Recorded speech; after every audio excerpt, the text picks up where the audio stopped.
Bonnie with So Inspired by Bonnie with another Tuesday's tip. And this week we are going to continue our segment on creating t-shirt quilts and beyond. Last week I showed you my husband's t-shirt quilt, but I was in confined quarters, so you didn't really get to see too much of it. And this week I decided to kind of spread it out so that we can discuss it a little bit more and show you some other things. So I'm kind of spread out here. There's a lot to show you, and I'm really excited about this week. I can't wait to show you because this week we actually get to start planning and putting our t-shirt quilt puzzle together and start seeing it develop. So I'm going to go over to my computer and make sure we have some people showing up. So if you're here, be sure to give me a like or some love or a shout out so that I know you're here, because the only way I can tell that you're here is to actually take a peek over here on my Facebook page and see some responses here. So if you are here, be sure to give me a shout out. And if you think you have some friends that might benefit from this, I'm seeing some people show up. That's great. Yay! So if you have some friends that you think might benefit from this, by all means, please share the video with your friends. The more the merrier. So I have no qualms about that. In fact, if you share and you like and follow, do all those sorts of things, you will see more of these videos come up in your news feed. So that's just a little tidbit. Again, just to kind of recap there a little bit, last week we discussed creating t-shirt quilts and beyond, and we kind of discussed the basics, why we're afraid of them, where do we start. And the first thing you do is you look at all your t-shirts and see what the biggest design is and how you can fit that within a square ruler. I highly recommend getting a square ruler because that will make it a lot easier for you when you get to the part of cutting and squaring everything up. So I highly recommend that. I have done several t-shirt quilts. I have found that the 12.5 inch works really well, as well as the 15 inch. Now the 15 inch or 15.5 inch ruler square is going to go around just about any t-shirt design I've done so far. So I think that one's a really good one if you want to cut down. So without further ado, let's go ahead and get started. I see several of you here. That's great. Okay, so again, just a little recap on my husband's t-shirt quilt and how I did that. This one I used the 15.5 inch ruler, and I squared everything up. Now I did use the fronts, which are considerably smaller, and I didn't want a whole block used for just a little logo front, so I cut those even smaller. And then some of these, like this one over here, this was the back of his t-shirt, and this was the front, this was the front, this was the back. And to fit it in, I just made this a little bit smaller, this a little bit smaller, and put two within one block, and put a seam in the middle. Doesn't detract from the overall quilt whatsoever. You can piece these things together and it's not going to detract from it. You're building your own little puzzle. Everyone's going to be different. No two are going to be alike. So last week, one of the reasons, I should say this, one of the reasons I like to use a 12.5 inch or the 15.5 inch ruler is because they're both easily divisible by 2 or 3. For example, here I made 3 little squares. I don't know if you can see that. Let me raise it up. I made 3 little squares, 5.5 inches each, to fit in with this one that was kind of long and skinny. So that one kind of filled my 15 inch square nicely and gave it a little bit more interest. So don't want to waste too much time on that because we did discuss that a little bit last week, but I did kind of want to show you how you can build with everything sort of the same, just maybe start with a 15 inch square if you want them all to be the same, and work on that block to get it to a 15 inch square. Add sashing, and you're good. So that's kind of a very simple way to approach things, but we'll get into a little bit more detail on that later. Just kind of wanted to give you I wanted to also show you a little bit better. Last week I mentioned I used the backs of some of my t-shirts and filled them with embroidery. So you can definitely add some embroidery to just plain t-shirt material. So don't get rid of any of your t-shirt material until your t-shirt's completely done. And then I just added some of the same material that I used for my backing and my sashing to build up that square to equal my 15-inch square. Okay, so let me get this out of the way. I'll try not to have my back to you too much. And we'll kind of open them up so you have a little bit of a visual as we go along here. Alright, so as I mentioned, last week we went over all those t-shirts, and you know, the 15.5-inch or 15-inch went around everything really nicely. I liked the 12.5-inch as well, and so I wound up using both. You don't have to, it's just what I did, and it's gonna work. It will work. Okay, so how do we get started? The first thing you're gonna want to do is get some fusible, and as I mentioned last week, I used the Pellon, P for Pellon 44F, and let me get this a little closer again so that you can see this up close, what I use. And then I don't cut it to size real super duper carefully. I just unroll some and I lay it out, and it's really inexpensive, and I figure my time is worth something, so I don't worry about wasting a little bit of this interfacing. I do cut within the t-shirt, but I don't get real crazy with being super duper accurate.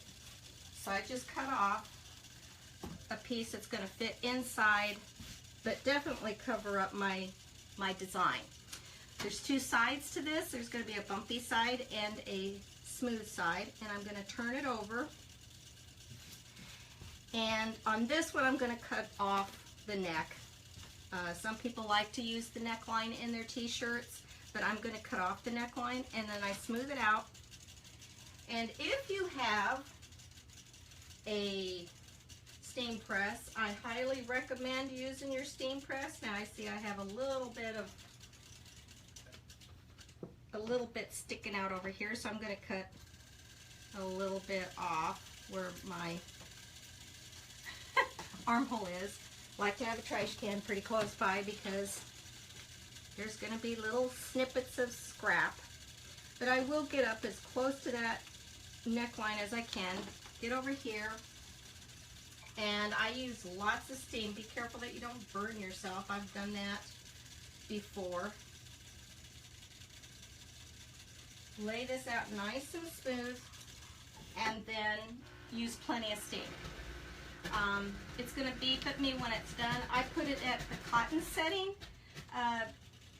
because that's, you know, pretty much what your t-shirts are. So I put it at the cotton setting, and really quickly you can see how that's going to very nice and smoothly add that interfacing. Now, let's say we don't, I'm going to turn this off because it's pretty darn hot having that behind me. I'm going to take, now this isn't turned on, but I can still show you what I do. If you don't have a steam press, you would take your iron and you'd smooth this out nice and smooth. Make sure that you have, again, the bubble side down. Make sure that this interfacing isn't sticking beyond the t-shirt. And you're gonna, you know, just hold it down on the cotton setting, use lots of steam, just like I did before on my steam press, and then go straight up. And then what I like to do is rotate it and go the other way so that it just takes a little bit less time because you're not having, your iron is kind of a triangular shape. So I lift straight up and then, you know, do about 10 seconds or so. Look at your instructions on your interfacing for the exact time. And then just keep rotating that up and down, up and down. Don't iron. This is a pressing motion. You want to make sure everything's nice and smooth, and press. Up and press, straight up and down. Okay, so that's, again, it's not on, so I'm just going to tuck that underneath there. That's kind of what we do to get this pressed. And since I'm going to demonstrate cutting this, I'm going to turn this back on. I forgot that I was going to demonstrate cutting it. So let's go ahead and get this turned back on. And I'll go ahead and press this down so that I can show you how we're going to cut this.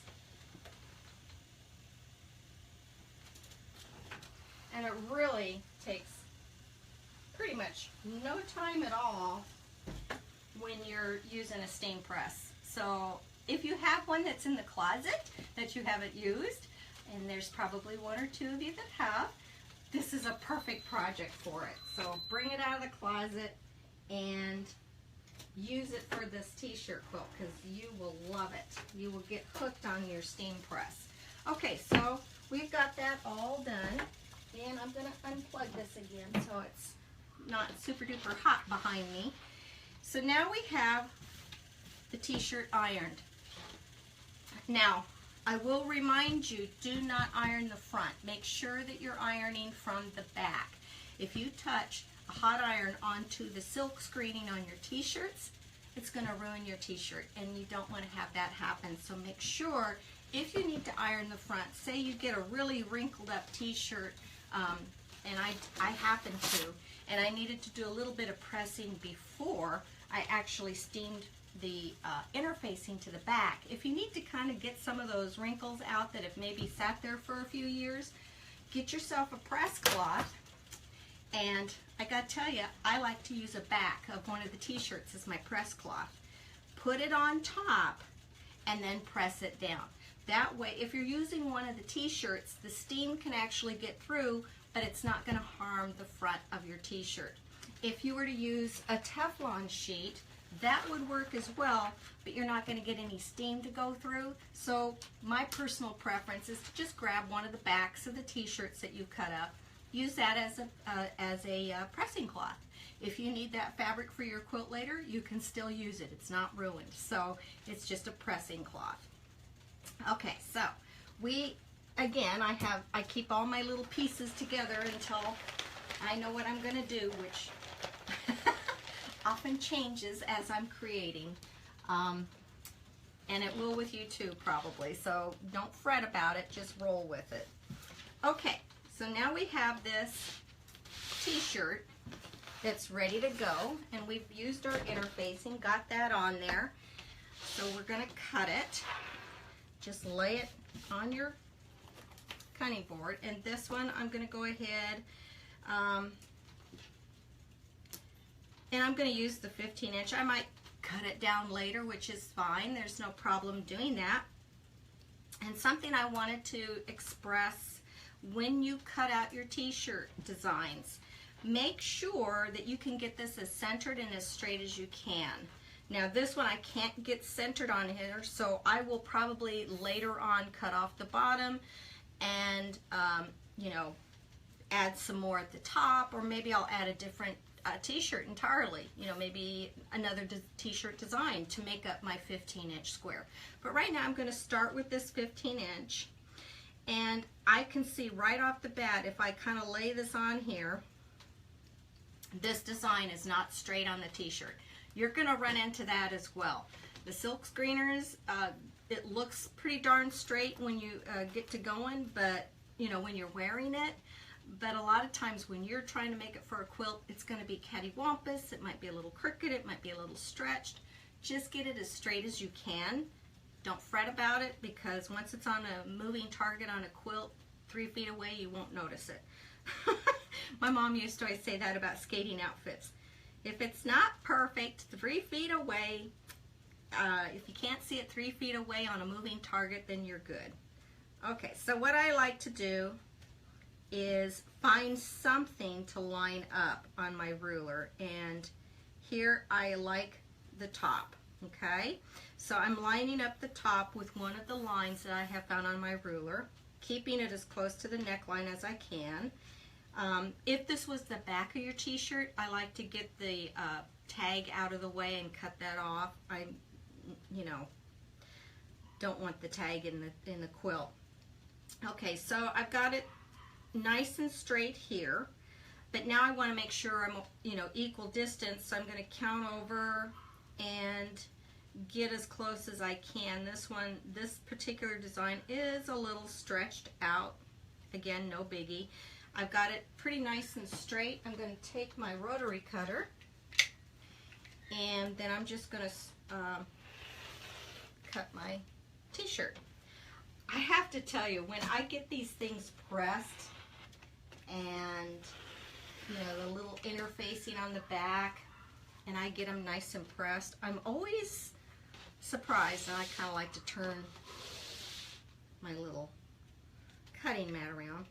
I'm always surprised at how nice and neat these t-shirts look because they always just, you know, look, I don't know, just, you know, not very dressy as a t-shirt. They're, you know, pretty simple, but when you get them all stabilized with the interfacing, and then you get them all trimmed up in a nice little square, all of a sudden it looks kind of nice. So again, this is a nice interfacing that doesn't change the hand much. It's very pliable and soft. So that's why I like to go on P44F. And again, I might later on cut some of this because you could use it just like this. There's no problem using it like that. I've seen plenty of quilts with the design off center. I just kind of like the look of it being centered, so I will probably at some point add something else to the bottom of my block to fill up that 15-inch and give it a little bit more interest. Now I could add sashing, I could do all sorts of things, but this is what we have to work with. Okay, now I'm going to save this backing. I'm not going to interface it just yet. If I need some of this for backing, excuse me, I certainly will fuse some interfacing to it, as I will the t-shirt sleeves if I need to. So I kind of like to save the scraps. This I don't see a need for, so I'll toss that. And this, there's a pretty good piece there, so I'll save that and put it to the side. All right, so fast forward a little bit here. I'm going to pull this down. I don't think I will need the cutting mat anymore. And I don't think I will need these rulers. Now on the small logos that are on the fronts, I like to use my little 6.5-inch ruler. I think I mentioned that last week. And if I want to take it down to 5 inches, I can do that as I'm designing my quilt. But when I'm doing my initial cuts, I will cut this at 6.5 inches, and then I can cut it down to anywhere from 4.5 to 5.5, or leave it at 6.5. So I have some options left available. So I haven't decided as soon as I'm cutting this is what it's going to be. I kind of left myself some wiggle room in case I change my mind, because I change my mind a lot. It's just how I work. Okay, so here's what we wound up with. Let me pull these over. I cut these t-shirts up. And let me try to get just the blocks here. And I wound up with these blocks. Okay? And now I have that block too. So here's the blocks that I have from the t-shirts that my daughter gave me. And I have those little sleeves. And here, let me try to grab this. It's a big honkin' pile. Here is my pile of t-shirt backs or parts that I have not used yet. And you can see I have a lot here that I could pull from to create sashing, or maybe I wanted another block where I wanted to add some embroidery, or, and I didn't have this at the time, but if you're making this for a, you know, a young girl, an older girl, whatever, you can add glitter flecks to those backs of t-shirts. So that could be really cool too. Use your cutting machines, create just a design and fuse that on in place.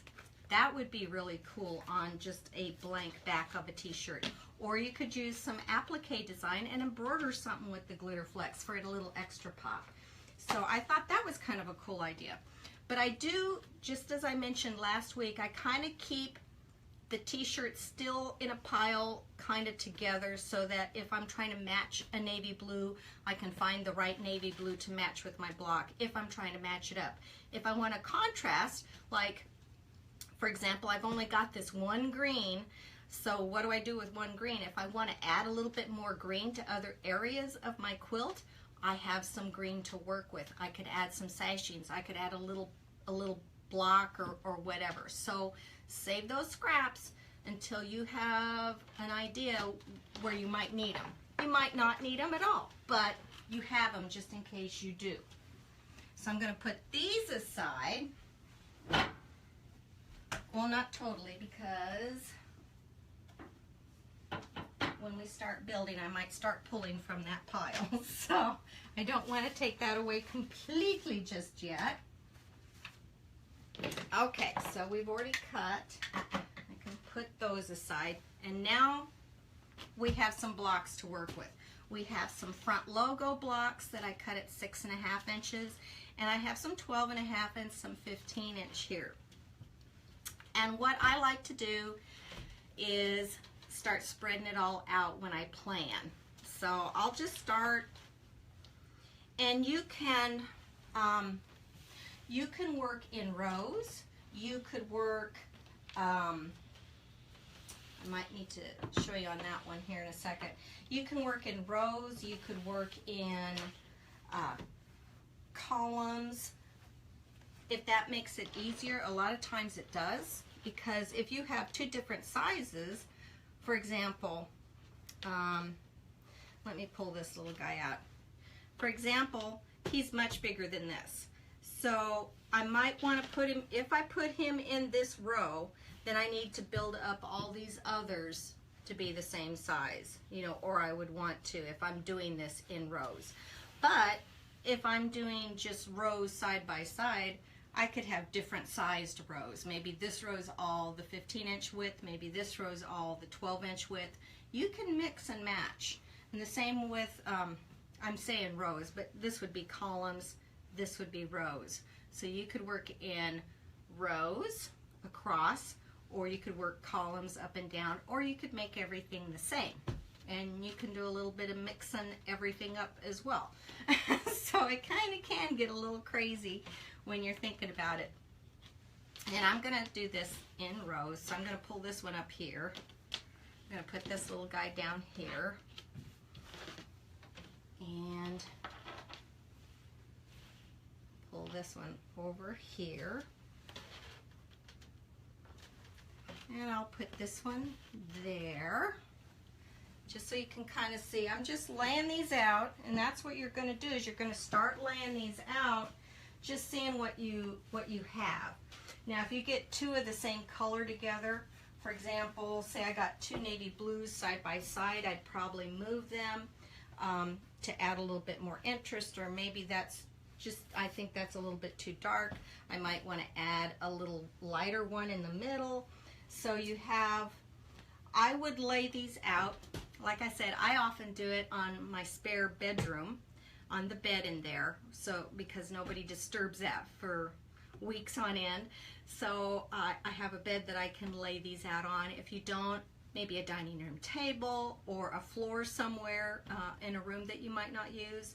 Some place that you can lay this out if you don't have a design wall. Now if you're lucky enough to have a design wall, I'm a little jealous, but that works great too. Some place that you can kind of lay it out, see how the colors look, and start thinking about how you want to put your puzzle together. On this one, I just wanted to show you something. This one I added a little bit of sashing just as a demonstration purpose, because when you sew this together, if you're adding sashing, this was a cotton just a regular quilter's cotton onto the quilt block. And what I do when I do something like this is I press all my seams toward the sashing. That way you have less bulk. So if you can see that, we have less bulk by having all the seams pressed out toward the sashing. If I were to turn these in and press it into the quilt, it would be more bulky.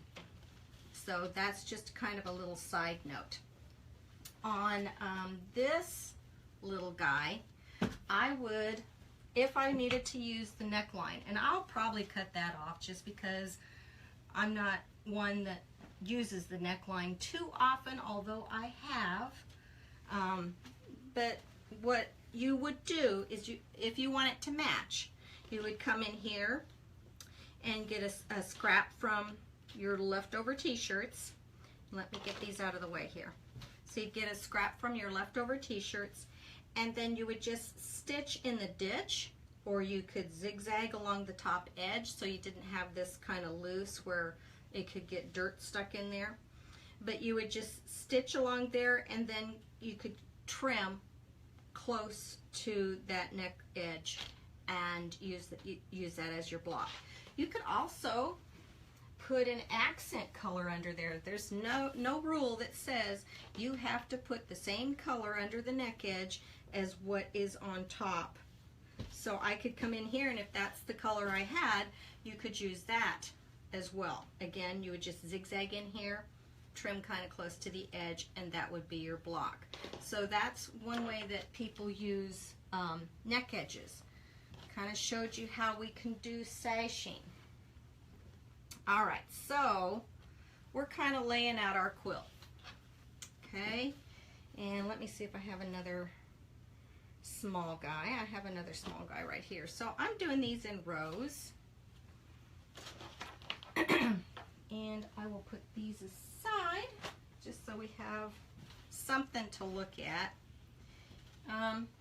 Okay, let's say we have this as an idea here. Now on this one, it didn't go completely out to the 15-inch because I was cutting into the arms. No problem. I'm just going to make her a little bit skinnier. She's not going to be quite as wide. And I can fill this up with what's missing. I can overlap this a little bit, and I could come in here and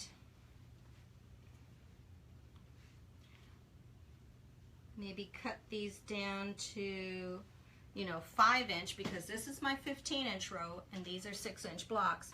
But I would cut these little blocks down to 5-inch, and then I could just add them in here. As long as I have, say I'm going to make my quilt 45 inches wide. Well, let me back up. As long as I can create 15-inch blocks for my, width or height, whatever I want, as long as you can build it up so it equals that, you're going to be fine. So if you take away from one, you need to add some other sections that make it build back up to 15 inches if that's the size you're using. I hope that makes sense. So you're just going to cut that a little, this one, let me get a little bit. For example, maybe I wanted to see what I could do here. If this one gets down to, right now it is at 11 inches, this is. And if I want it to be 15-inch cut, I'm not even thinking about finished, but if I want it to be 15 inches and I'm at 11, I need another 4 over here. So I'd need to add my seam allowances. That'd make these 4.5-inch squares on the width, but they would need to be 5 going up and down because this is narrower. So you just need to kind of think this through and measure and do it. Another method is, I know that I need this to be, the 15-inch length. So I would want my squares to be 5 5.5 inches, because this is going to be 15 inches finished. It's cut 15.5, so I'm going to need it 15 inches finished. So these are going to be 5-inch squares plus my 1/4 inch seam allowances on each side that's joining in the edges. So I could cut these 5.5 inches each, because I'm losing that 1/2 inch here and here, and I need a 1/4 on either end. And then I could just cut off the excess, you know, kind of center it and cut off my excess. But you're building up your 15-inch squares so that you can have your row. On this one, these are 12-inch. My ruler was 12.5 inch, but they're 12-inch finished. So I would need to cut these down to 4.5. Or I could just use 2. If I was doing 3, I'd cut them down to 4.5. Or I would just use my 2 6.5 inch, and I would have a little bit of overlap for my seam allowance. So you're kind of just building these up, and when you put in these little filler boxes to fill up what you cut away from one section, when you put in these little filler boxes, it adds more interest to your quilt. So let's say I needed a little spice to something. Maybe I had something like this, and I didn't have another logo, but I had these little sleeves I could add. Remember these sleeves? Let me show you these. We had these sleeves on one of the t-shirts last week, and let me see if I get this on here right. And they were kind of like this, and one was like this, okay? And what I did with these t-shirts, because I want to use these sleeves somewhere, is I cut off the armpits, because the armpits have a tendency to be stinky. I don't know how a nice way to say it, but sometimes they're stinky, sometimes they're stained, or even stiff after time. So what I like to do is I'll just kind of cut this straight off and square it up, and then what I have left is all of this. So I have these little sleeves that have just this little bit, and I would fuse some interfacing behind them. I haven't done that yet, but maybe I could have, you know, a little piece here and line this up with a little piece here, and then I could cut this to be a little filler that kind of goes in here. And then just once you have it where it's centered in here, of course, you would just cut off the edges, you know, your excess. But you could have kind of a cute little addition with using just a little scrap of a sleeve. So you can do anything, it doesn't matter. You can mix the colors. I kind of liked this pink next to this brown because there was a little pink here. But until you lay your quilt out, all these blocks I should say, until you lay them all out, you kind of don't have an idea of what you have to work with entirely. And so it's good once you have these blocks to lay them out, see where your colors are, move the colors around. And again, I decided to work in rows, so I put my 12.5 inch blocks on one row. I'm putting my 15-inch blocks on another row. I might move my 12.5 inch in the center. I'm going to mix things up so that the seams don't have to matchy-match for every row, which would be a good thing actually. So say we have something like this right here, you know, we can build this up, and you see how you're kind of getting some kind of a crazy patch thing going on. This one down here, this green one, I could do the same thing. I could leave it really wide, or I could decide, no, I really don't want that much green space in there, and I'm going to come around here and maybe add some more smaller blocks. hopefully the right side up. And again, I would cut these down, and see this one's kind of, that bottom one, that one will work really well, because if you look at it, that bottom one is a little bit off center anyway, so if he comes off the end and I need to cut away the waist, that's going to work really well. So, you know, mix things up, you know, working in rows, that's fine, but get yourself a plan when you sort of lay this out, and you can build up your blocks to the size that you need so that they will work. Again, you can add sashing if you want it in between everything. You can put them up next to each other if you wanted. There's the rules with t-shirt quilts is there's really no rules, so you're free to do just whatever you want to with them. Now, when you go to start sewing them together, use your walking foot, because things do have a tendency to want to creep and crawl away from you. When I am joining two pieces of the t-shirt quilt together, I generally press the seam open. If you are doing the cotton to a t-shirt, press it towards the cotton, press it towards the sashing, and that way you'll get a flatter piece.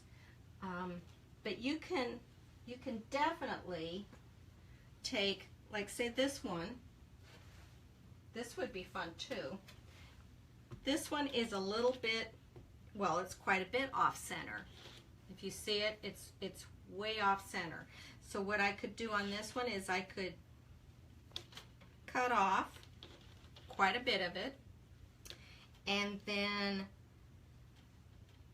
say that this was I wanted this to be a 12-inch finished block. I could measure then from the end to what I need for 12 inches. Let me find something else that might work in there as far as a block goes. This one might work. The one I just cut. I know it's 15-inch wide, and I'm putting it on my 12 and a half or my 12-inch row, but that's okay, because what I can do is I have a couple options. I can do this, and I can build them up until it equals the 12-inch finished, and then cut off my excess. Now, what I might do is cheat. Instead of doing a lot of measuring, I might cut off, you know, I might center this, add a 1/4 inch at the base, and then sew this to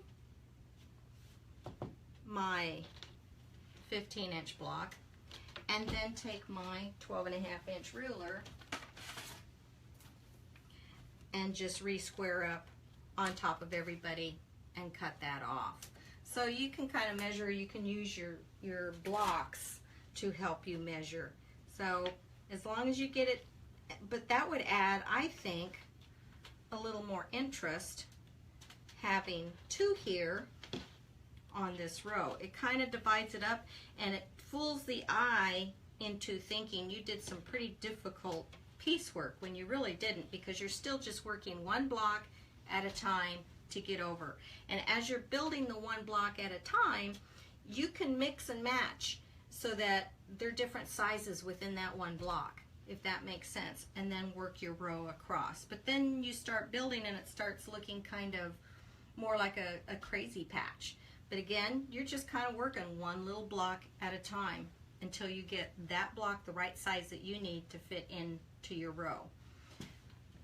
Okay, so let's come over here, because I wanted to show you some examples, because sometimes seeing some samples of finished quilts make it a little bit easier. I'm going to come in a little bit closer.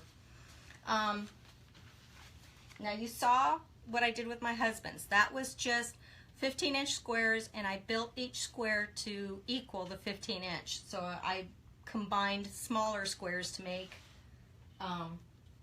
my 15-inch square, and then I covered them with, I surrounded them or put edges on them with sashing. Okay, now here's one I did, and I know the picture's not the greatest, but here's one that I did for my nephew. Let me back up here, back up. And this one was done in rows, as opposed to what I showed you today on my cutting table where I was working in rows. I said rows. This one was done in columns, up and down. I did columns. And everything, you know, I've got 12.5-inch blocks in there, and I've got 15-inch blocks, but I built them up so that they all wound up getting to the same length at the bottom. This one in the center, that was kind of funny. Everything was black and white except for this one in the center, one t-shirt that he had from a childhood that was like royal blue, and I thought that just doesn't go at all. How do I make it work? Well, and it was much smaller than everybody else because it was a youth shirt instead of adult shirts, and so I had to use a smaller ruler, and I used the front and the back, and I sewed them together, and I made that my center focus point. So I kind of added a little bit more blue to the border on that with some sashing, and that was little scraps left over from the various segments of his t-shirt. I just highlighted it because I needed some other blue in this quilt, so I just highlighted it and added it with sashing.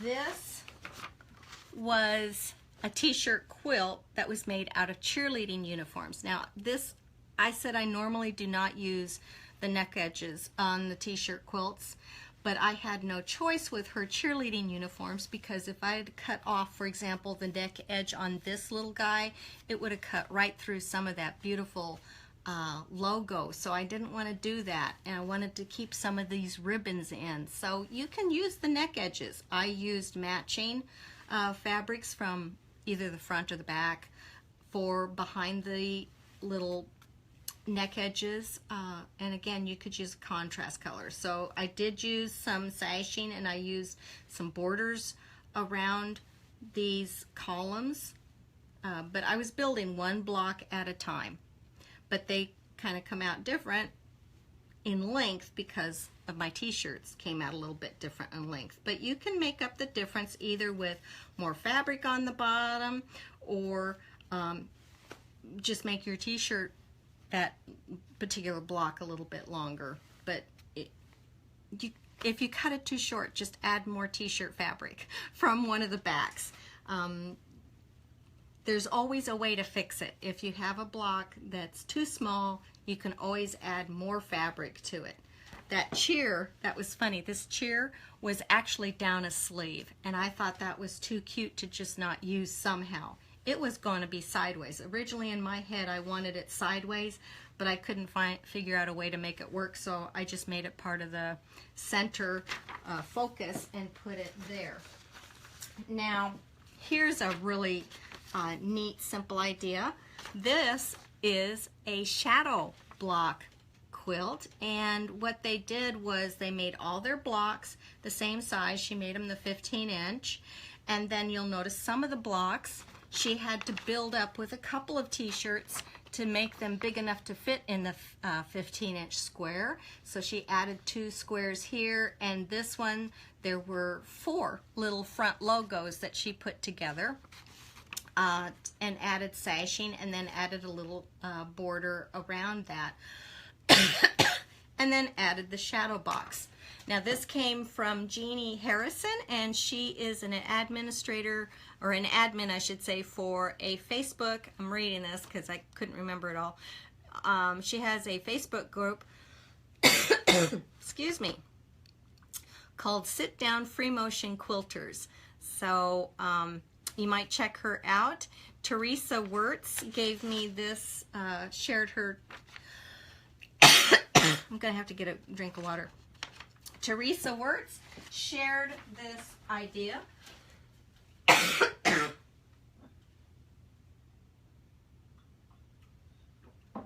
Sorry about that. And I went ahead and contacted Jeanne Harrison and asked her if I could share this quilt idea with you guys. So I'm going to give you a link and show you, give you her instructions. She agreed that that would be fine. Again, her name is Jeanne Harrison, and she's with Down Free Motion Quilters, so you might want to check her out. But she said that it would be fine to share her instructions on how she did the little shadow blocks, which I think is awesome because it really makes those t-shirts pop off. And Teresa said it was a really easy way to do a t-shirt quilt. But again, it's still the basic principle of you're starting with a 15-inch block or whatever size you have to work with. If you're working with baby clothes, obviously you're not going to have 15-inch blocks to work with. I take that back. You could have 15-inch blocks because you could put 4 little blocks inside a 15-inch. So there's, see what I'm saying about any size is the limit. But when you would start with much smaller squares. You know, if you're working with baby clothes, you might only can get a teeny tiny 4-inch. Well, you might put 4 of those together, put some sashing around them, and build it up to a 15-inch square or a 12-inch, you know, finished square. Whatever works for what you have to work with. And then build up your little blocks, add some shadow boxes to it, and you've really got a unique look. So that's I will share that tip with you. And since Teresa sent that in and gave us that tip, and I'm going to share it with all of you so that maybe you want to try that for your next t-shirt quilt. I'm going to send Teresa free 5 half sheets of our glitter flex. We have over 55 colors, and I thought these were kind of fun spring and summer colors that she might be able to use on some of her projects. So I'll be sending those to Teresa, and I think we have some some ideas, where some starting points where hopefully you have some different ideas and different approaches on how you can maybe approach your t-shirt quilts. I'm going to also post a link to my Pinterest page because I've been pinning a bunch of t-shirt quilt t-shirt quilt ideas that are on my quilts board. And if you look at those, try to dissect them and see, did they do these in rows? Did they do these in columns and then build out from there? A lot of times they did. Now, if you're putting these together and don't have any sashing whatsoever, which I very well could do on this one, and say my quilt came out too small, maybe I wanted it a little bit bigger, you can always add some nice borders. You can add 2 or 3 borders to your quilt, and that will work. So there's always something you can do. On the quilts that I showed you, on the cheerleading quilt and the boys quilt, the football quilt, I did put some sashing, just long strips, because they were too skinny. I thought the quilts kind of came out a little bit too thin, too skinny. So I added some sashing just straight down the center between the rows, and then added my borders, and it worked just fine. So don't fret if things don't come out exactly as you had planned, because there really isn't a plan to it other than you plan as you go. So, and you create and you change your mind as you go, and it all works in the end. I promise, it really does. It seems like it won't, but it really does. So I'm going to come over here and see if we have any questions. I somehow just unplugged my computer. And we'll get you back.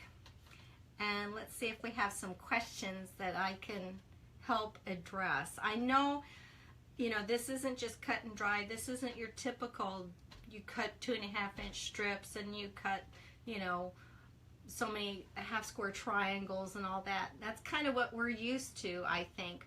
But this is really fun because the sky's the limit. You can do whatever you want, and it just works. Okay, so Tina says, thank you for all these tips. Wanting to make my son a t-shirt quilt from his sports days in school and hadn't attempted it yet, but I made it quite understandable. I'm so glad I made it understandable, because there were a couple of times, I got to admit, I'm like, I hope this is making sense. I try to break it down to make it simple because it really is. But you never know until you start hearing back some feedback. Let's see. Angel said, thank you for all your great tips and encouragement. You're more than welcome. I mean, you can do this. You really can. You just got to dive in. I think the scariest part is to start cutting into the t-shirts. It was for me. And then another scary part was to actually start cutting my blocks. But once you get through that and kind of lay it out and start seeing where you have some little holes that you might want to fill up, well, gosh, you just fill those holes up with extra fabric from your t-shirts that you've got a huge stack. You saw my stack. Or you have, you know, the fronts of the t-shirts that you can fill it up with. And if you run out, like I did with my husband's, I ran out of design elements, I made my own. I took a back, I added some embroidery, and I made my own. You could use a back and add some glitter flecks. It's just a lot of fun. You create, just let your mind go wild, because you'll really, I think, please yourself with some of the ideas. We are creative people. All of us are really creative people. I know you are. I've seen your work. I've followed some of you. Let's see. Sharon said, is having a 4 by 8 foot cutting table necessary? No, it is not. I don't know what size mine is, but no. What I cut my t-shirts all on was this. And this is, gosh, 18 by 24. It wasn't a very big cutting mat. I cut all my t-shirts on that. So really that's all you need, because you just need a hard surface for under your cutting mat. But you do need some sort of surface to lay the t-shirts out on, because you do, I think it really helps to have a visual.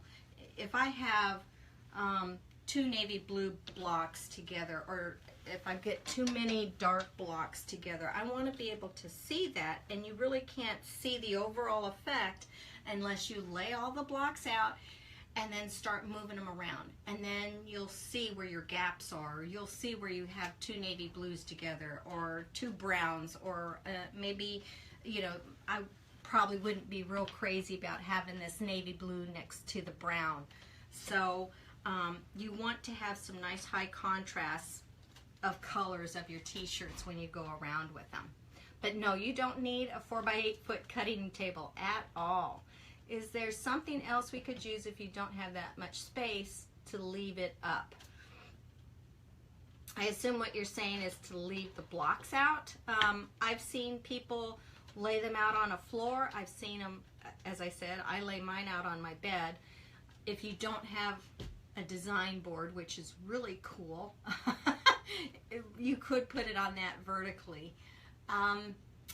I've seen people even lay these out on their back patio to kind of get a visual. And then I might add this. Say you don't have the room to just keep it out like that forever. What I might do is take a snapshot of it with my cell phone, take some pictures of it, how you like the arrangement, and then you'll have something to refer back to, you know, so that you can sew it together in the right order. But again, you want to use a walking foot when you sew these things. Excuse me. You want to use a walking foot because everything has a tendency to want to shift. I used a 1/4 inch seam. Sorry. Some people like to use a 1/2 inch seam. I haven't found that necessary. That's a preference thing again.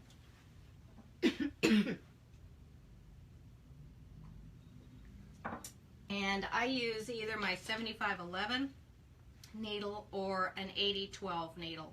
Both of those sizes work really well. Okay. Let's see.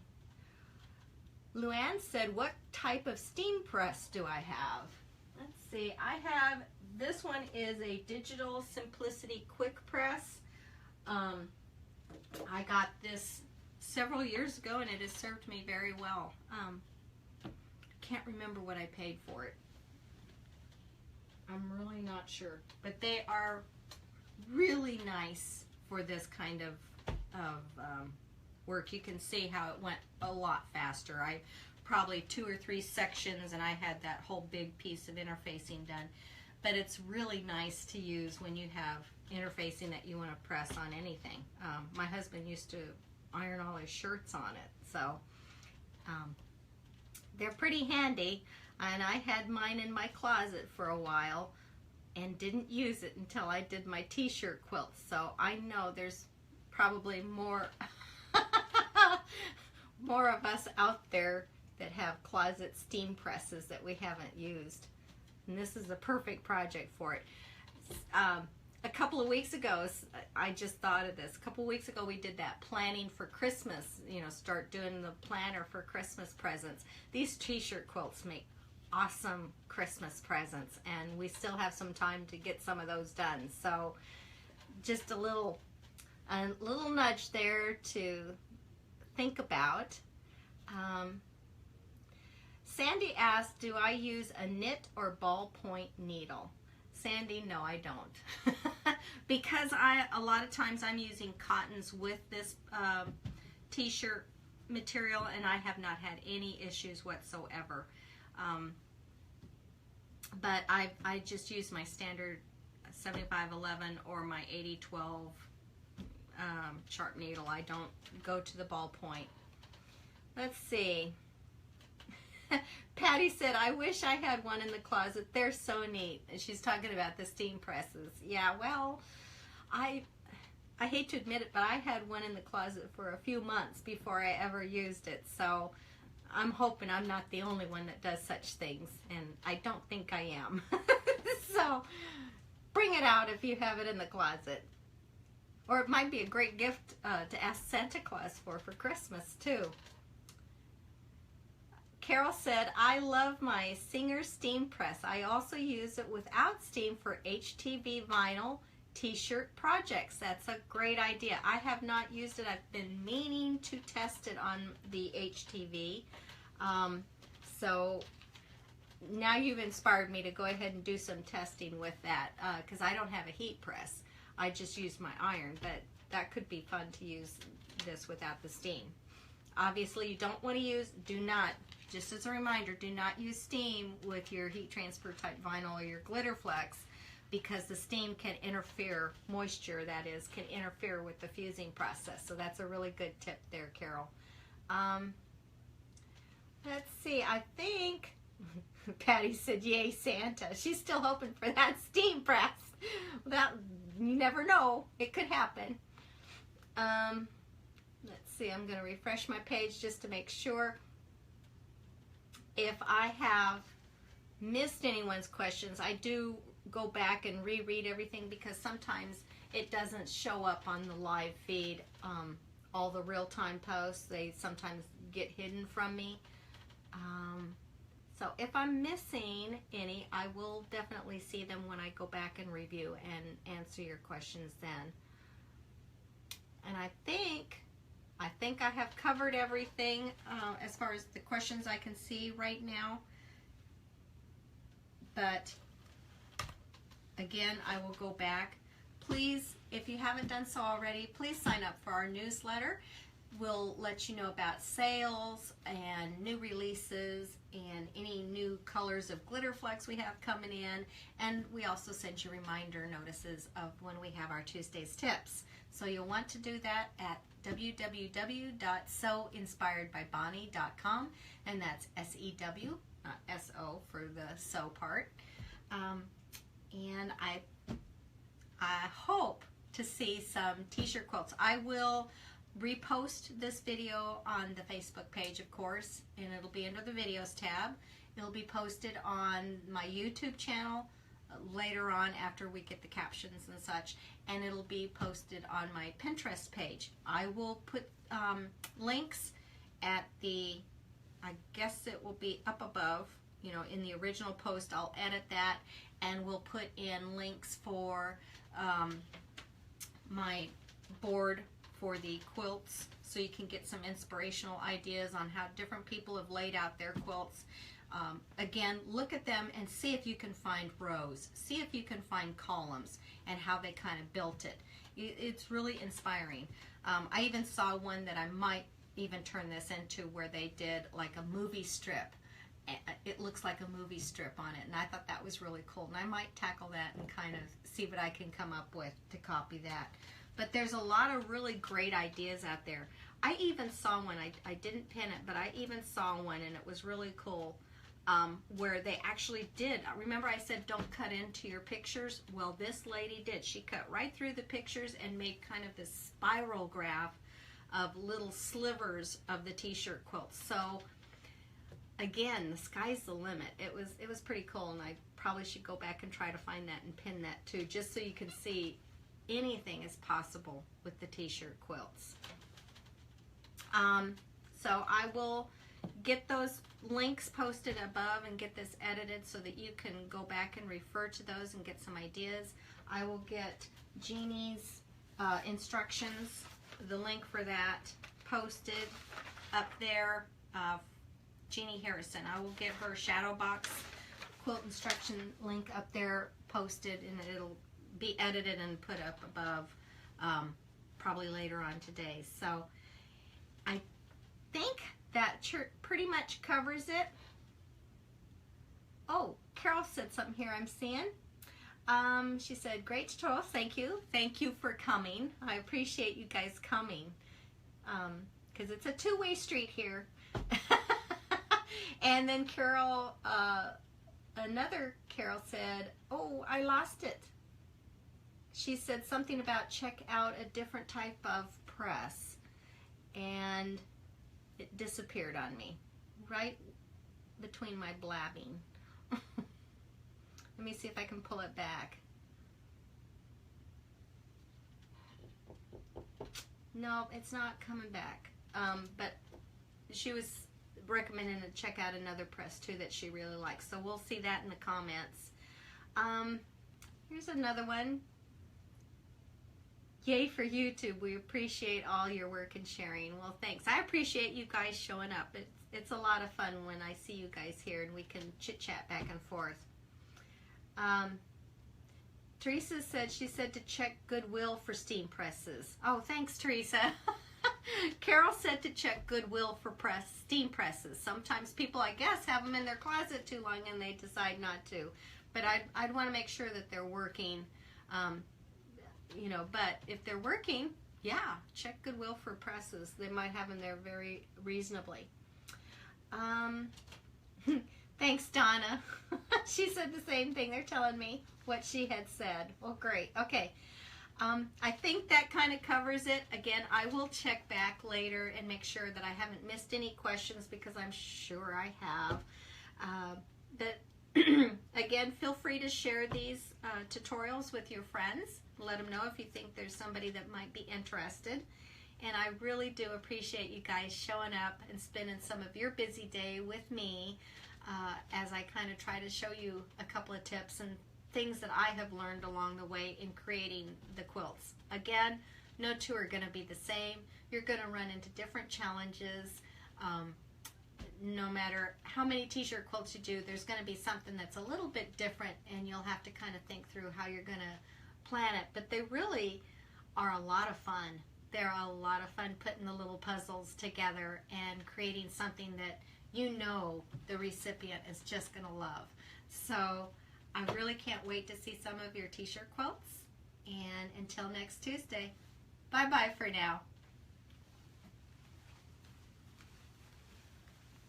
Toodles!